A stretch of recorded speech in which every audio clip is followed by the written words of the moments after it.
Մարգարիտ Ստեփանյան։ Շնորհակալ եմ, մեծարգո վարչապետ, կառավարության հարգելի անդամներ, հարցս ուղղում եմ կրթության, գիտության, մշակույթի և սպորտի նախարարին։ Տիկին Անդրեասյան, մեր իշխանությունը առանձնահատուկ տեղ է տալիս կրթությանը և գիտությանը, քիչ առաջ նաև այս մասին խոսեց վարչապետը և թվեր հնչեցրել, որոնք վերաբերում էին ոչ միայն տվյալ ոլորտի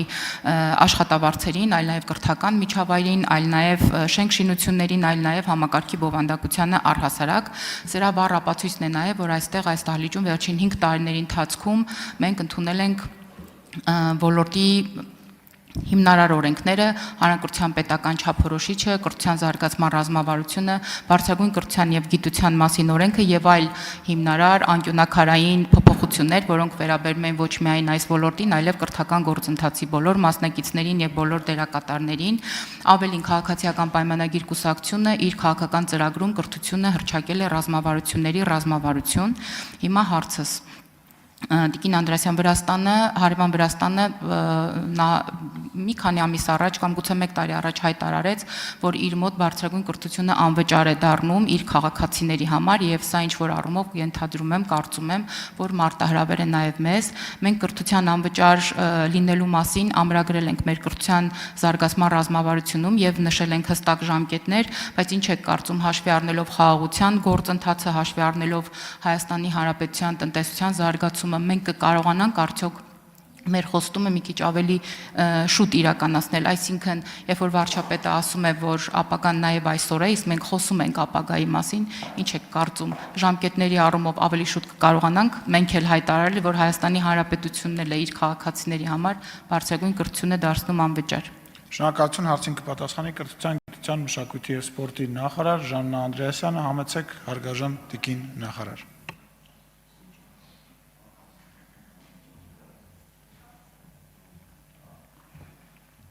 Շնորհակալություն, տիկին Ստեփանյան, այո, դուք ճիշտ հիշեցիք, այս դահլիճում մենք քննարկել ենք և ընդունել ենք ըստ էության կրթության բոլոր մակարդակներին վերաբերող հիմնարար և ինստիտուցիոնալ փոփոխություններ և այդ փոփոխությունների մի մասը արդեն տեսանելի է, մյուս մասը ես վստահ եմ շատ ավելի հստակ երևալու է առաջիկա նաև տարիներին, որովհետև այդ փոփոխությունների մի մասը պահանջում է նաև ժամանակ և վստահ եմ, որ դրանք առաջիկայում իրենց զգացնել են տալու։ Ինչ վերաբերում է բարձրագույն կրթության համակարգում մեր անելիքներին, պետք է ասեմ, որ համարում եմ, որ այս փուլում առավելապես պետք է կենտրոնանալ հենց այս ուղղության վրա և գիտեք, որ ակադեմիական քաղաքի ծրագիրը, ինչպես նաև նախորդ տարի ընդունված նոր օրենքը հնարավորություն են տալիս նաև այդ ճանապարհը անցնելու և դուք ճիշտ եք, կրթության զարգացման պետական ծրագրում մենք սահմանել ենք հանրային բուհերի պետության կողմից ֆինանսավորման բոլորովին նոր ձևաչափեր և հնարավորություններ։ Եվ իրականում նախատեսում ենք այդ տրամաբանությունը արդեն ենթաօրենսդրական մակարդակում իրականացնել և մասնավորապես ուսանողների սովորելու վերաբերյալ կարևոր է, որ բարձրագույն կրթությունը լինի հասանելի։ Սա նշանակում է, որ մարդկային կապիտալի զարգացումը և կրթության ճանապարհի բացումը պետք է հստակ քաղաքականության գործիքներով հասանելի լինի, բայց ես ուզում եմ այստեղ մի հանգամանք էլ շեշտել։ Մեզ ոչ միայն կարևոր է, որ սովորեն, այլ կարևոր է ինչպես սովորեն։ Դրա համար, եթե նկատել եք մեր բոլոր քաղաքականություններում, մենք առաջադիմության շեմերի և դրանով իսկ սովորելու հանգամանքը ամրագրելու վրա շատ մեծ ուշադրություն ենք դարձնում։ Եվ այո, մեր քաղաքականությունն է, որպեսզի մեր բոլոր ուսանողները, որոնք որ կունենան բավարար առաջադիմություն, որը վստահություն է տալիս, որ նրանք իսկապես ստանում են գիտելիքն ու հմտությունը, որ վաղը կարողանալու են կիրառել իրենց կյանքում և ապահովել իրենց բարեկեցությունը,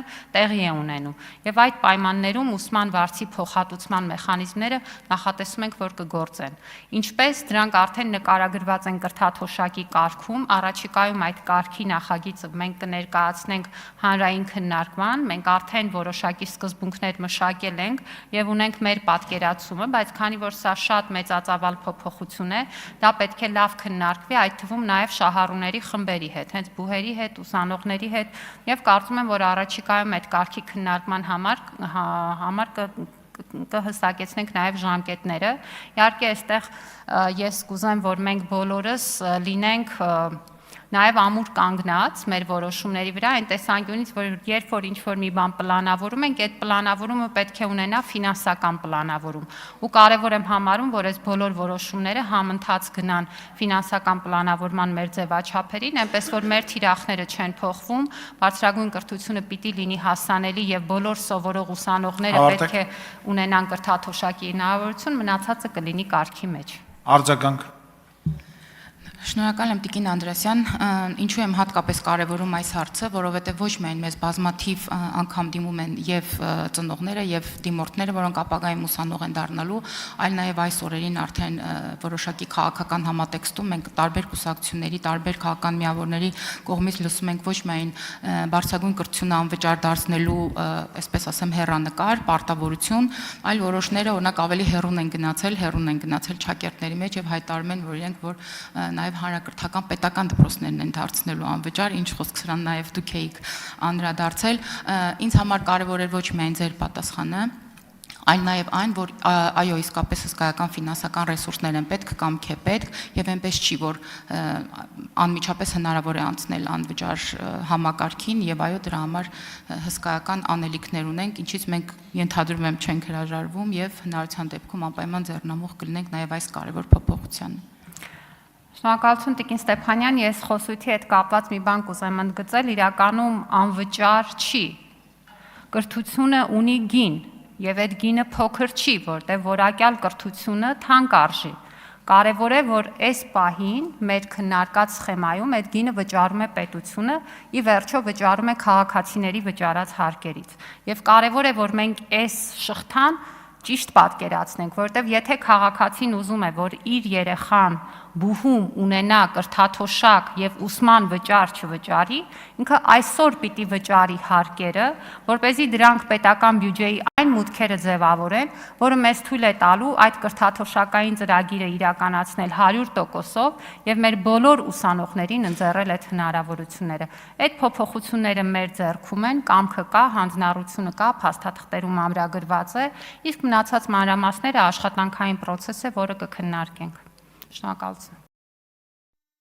Հավանիչ տեսանյութը եւ բաժանորդագրվիչ նորությունները բաց չթողնելու համար։